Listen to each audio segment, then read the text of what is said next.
Incroyable, les Madridistas, ce mercato d'été 2025 s'annonce comme celui de la Renaissance. Oui, parfois, il faut toucher le fond pour mieux remonter. Et c'est exactement ce que nous sommes en train de faire. Après une saison catastrophique, humiliante, marquée par des lacunes criantes, en défense et au milieu de terrain, la Casablanca est de retour, déterminée à corriger le tir, à redevenir ce qu'elle n'aurait jamais dû cesser d'être, le sommet du football mondial. Les dirigeants ne perdent pas de temps. 2 latéraux déjà signés, jeunes, dynamiques, avec une grosse marge de progression. Puis, une vraie surprise. Un défenseur central venu de Bournemouth, un rock qui a impressionné cette saison en Premier League par sa solidité, sa relance et sa mentalité de guerrier.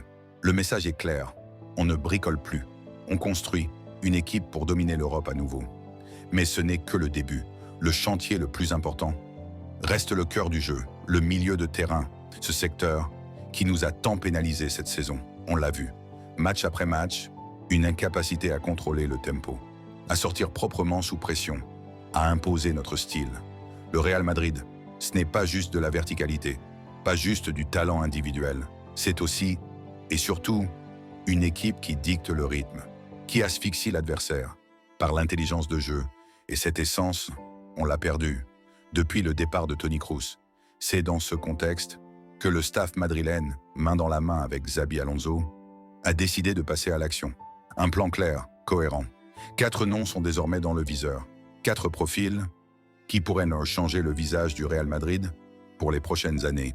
4 milieux qui pourraient apporter chacun une touche différente, mais complémentaire à l'effectif actuel, du talent, de la personnalité, de la maîtrise technique, de la vision, de l'impact.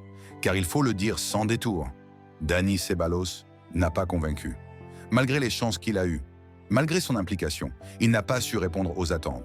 Trop irrégulier, trop peu influent, dans les moments clés, et avec le départ du légendaire Luka Modric. C'est un vide immense qui s'ouvre, un vide qu'il faut combler, non pas avec un seul joueur, mais avec une nouvelle dynamique collective. Au milieu, déjà que le vide laissé par notre Toni n'a pas encore été comblé. Xabi Alonso, en bon connaisseur du poste, sait exactement ce qu'il cherche. Il veut des joueurs capables de faire respirer le jeu, de casser les lignes, de jouer sous pression, d'imposer une autorité technique. Il veut redonner au Real ce pouvoir d'étrangler l'adversaire au milieu, d'amener le danger sur une transition rapide. Comme vous pouvez l'imaginer, c'est dans cette logique que les noms de Ezequiel Palacios, Angelo Stiller, Tijani Reinders sont des cibles pour le Real Madrid. Ezequiel Palacios, le métronome discret mais indispensable, il est peut-être celui dont le nom fait le moins de bruit. Mais pour ceux qui suivent de près, le Bayer Leverkusen de Xabi Alonso, Palacios est une évidence. Formé à River Plate, international argentin, champion du monde en 2022, il est devenu, en Allemagne, un joueur d'une régularité exemplaire. Il incarne à la perfection ce profil de milieu relayeur-organisateur que l'on ne remarque pas toujours à la première vision, mais dont l'impact devient évident sur la durée. Ce qui plaît tant à Alonso, c'est sa capacité à simplifier le jeu, sans jamais l'appauvrir. Toujours bien placé, rarement pris au dépourvu. Il apporte une sécurité dans les premières relances, une continuité dans les séquences offensives. Il ne tente pas de gestes inutiles, mais choisit toujours la bonne passe, le bon tempo. Dans un Real Madrid, Modric ne peut plus enchaîner. Ce type de profil manque cruellement. Palacios, c'est aussi un joueur de devoir, d'équilibre. Il comble les espaces laissés par les montées des latéraux. Il couvre ses coéquipiers, sans se faire remarquer. Il sait jouer sous pression. Il ne panique pas quand les lignes adverses se referment. Bref, c'est un joueur d'entraîneur, au sens le plus noble du terme. Et ce n'est pas un hasard si Alonso insiste pour faire de lui une priorité. Angelo Stiller, l'organisateur froid et lucide. Autre profil, autre promesse. Angelo Stiller n'a pas encore l'expérience d'un Palacios, mais il possède déjà une maturité tactique qui impressionne. À seulement 23 ans, passé par le Bayern Munich, avant d'éclore à Hoffenheim, puis de rejoindre Stuttgart. Ce jeune milieu allemand n'a cessé de progresser. Dans des contextes exigeants, son intelligence de jeu, sa capacité à lire les espaces, à orienter le tempo, ont fait de lui l'un des maillons forts de la belle saison du VFB.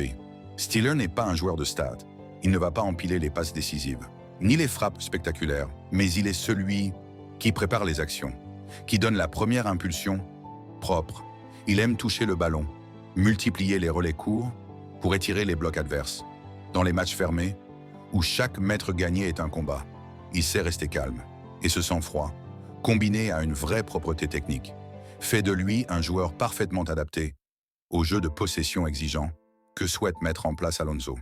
C'est aussi un profil qui peut soulager Camavinga ou Tchouaméni dans l'organisation, car si ces derniers sont excellents défensivement, ils ne sont pas forcément des régulateurs. Stiller, lui, l'est. Et à 23 ans, il entre parfaitement dans la logique du projet.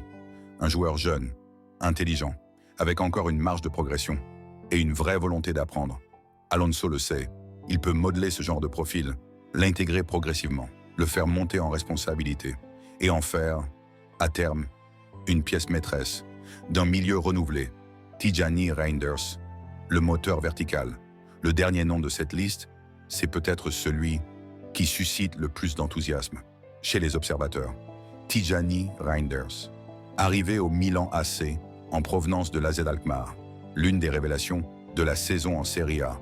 Puissant, rapide, techniquement sûr, ce milieu néerlandais incarne à merveille le football moderne, capable de défendre avec intensité, de se projeter vers l'avant et de participer à toutes les phases du jeu avec la même énergie. Reinders. C'est d'abord un volume de jeu impressionnant.